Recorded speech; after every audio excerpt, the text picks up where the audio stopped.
Well, I'm getting ready to start my next wood carving project, and of course I have to keep up the challenge, so I decided to take on one a little more difficult this time. I'm going to try to do The Last Supper by Leonardo da Vinci. I'm going to make it out of cherry wood. I got a big chunk of wood over here I'm going to show you in a minute. And here's a photograph of that painting.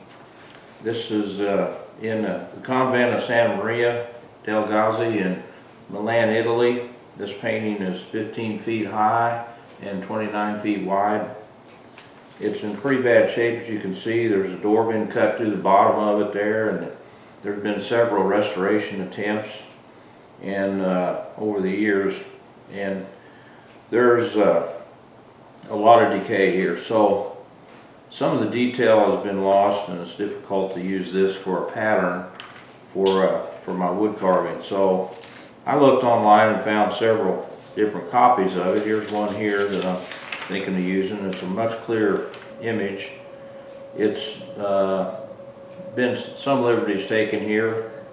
Like, for example, the ceiling isn't the same as the original photograph, but I'm going to use this as a basic pattern, and I've gone in and I've changed the ceiling back to the original photograph I just showed you a minute ago, so it's kind of a combination of the two. And here's the result of that. As you can see, this is kind of like a taped up version of the copy that I'm using. I've added this roof line back in here from that original photograph, and it's got this beam here. I want to try to include that in the carving if I can. The next thing I got to do now is make a drawing of the top view and the side view, and try to figure out the depth of all these figures in here and relative to the back wall. So that's going to be kind of next. Okay, I decided to make a drawing of this project so I can understand how to go about cutting the wood. This is the front view here, the one everybody's familiar with. Notice these lines of perspective to give the impression of depth to that room behind the table. And I'm going to have to maintain that, because although this piece of wood has some depth, it's not near deep enough to give a 3D effect without maintaining these lines. So I'll put them in the carving. I made a top view here. This side is looking up at the ceiling, so I can see where the this ceiling angle is, and this side is looking down at the floor. This is the end view, and cut as if it were cut right through the middle here.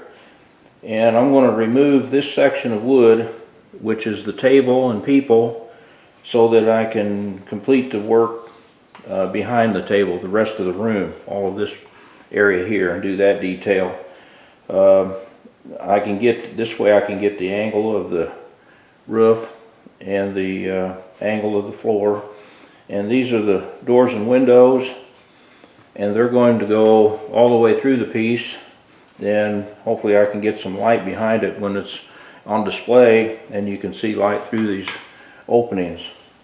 Anyway, that's where I'm at, and I'm going to go about cutting the wood now. Later. Okay, the piece of wood I'm planning to use for this project is cherry. It's going to be from this log. The right hand side I used already for an earlier project, completed that, and then now I'm using the left side, or the big side, which is the crotch of the tree. I loaded that in a pickup and took it to the Amish and had them cut it into slabs. I've got a couple of 2-inch slabs that I'll use for a tabletop or something, but this here is a 4-inch thick slab. And I'm going to have this project's going to be about 13.5 inches tall, which is about to here, and 27 inches long. So as you can see, there's some cancer here that I've got to remove. I think it goes down about a couple of inches, so I'm going to cut that out of there and hopefully I can get enough of this stock over here and make a piece to replace it with. I'll just stick it back in there and glue it up.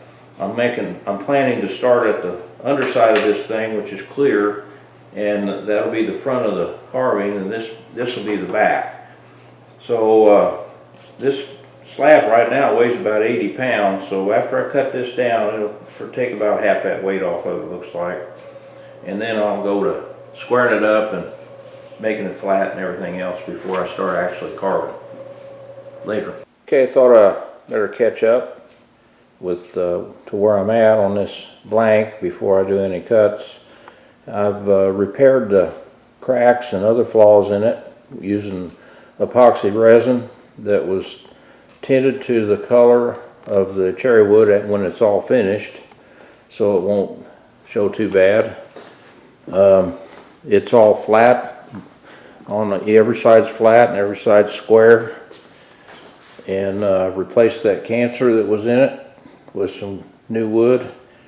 Repaired this crack along here with epoxy resin, and it's a pretty decent piece of wood now.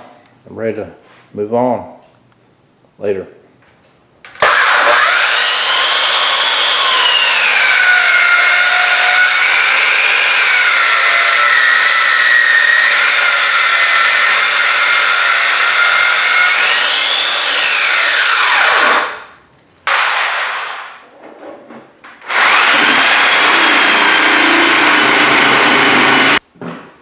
Okay, this saw blade's only 12 inches, and even if I come in from both sides, that's 24, and this piece is 27. So I got to cut that center out, and to do that, I got this rip saw.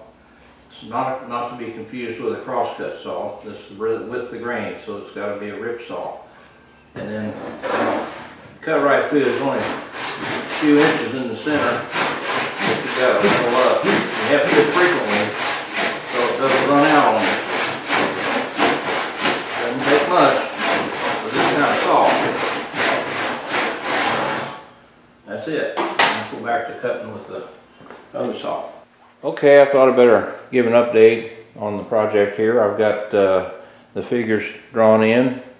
I've also drawn in the room behind them, and I went ahead and cut this piece free because I'm planning to do a rough cut around the profile using a router, and to do that I want to take it out. So I'm going to remove this, and I've got the room drawn in behind, including doors and windows.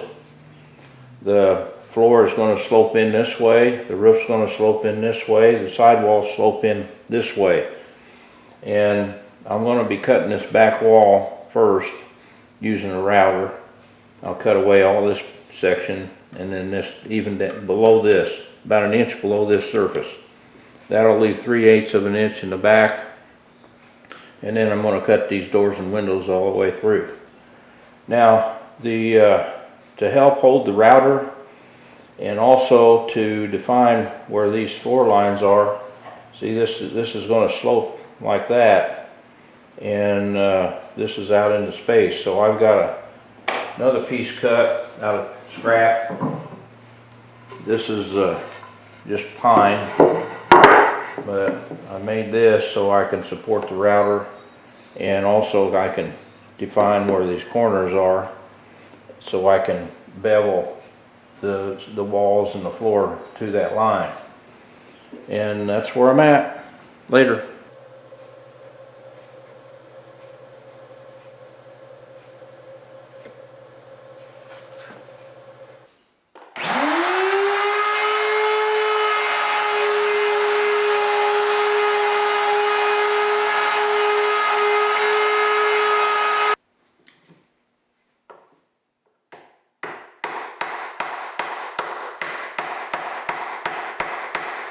I'm kind of overdue for an update on this wood carving. But I got the room complete, got the doors and windows, and got the ceiling in, and did this tapestry on the walls and stuff, and about ready to glue it back together, here's the insert that goes in there. Notice I've kind of angled this wall to match that, and once I glue it together, I'll finish this tapestry on down as far as it goes.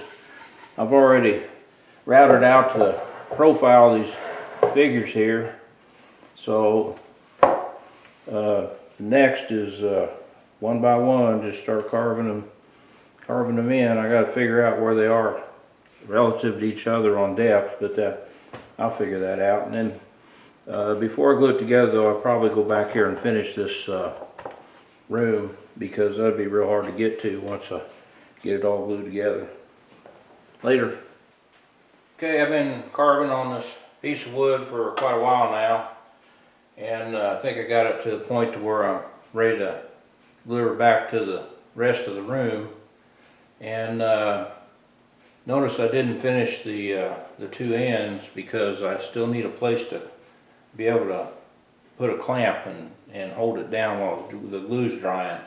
So I had to go ahead and do the back side of this as well, because it's going to show through them windows that I cut all the way through the piece. And you're going to be able to see a lot of this from the top also. You'll notice I went ahead and put a finish on this back side, because when it's assembled back together, I won't be able to access this and do it then. So I went ahead and did that, and that'll be it for now. Well, yeah, I think I got enough clamps on there, since it's every one I got. I don't think it's going to go anywhere.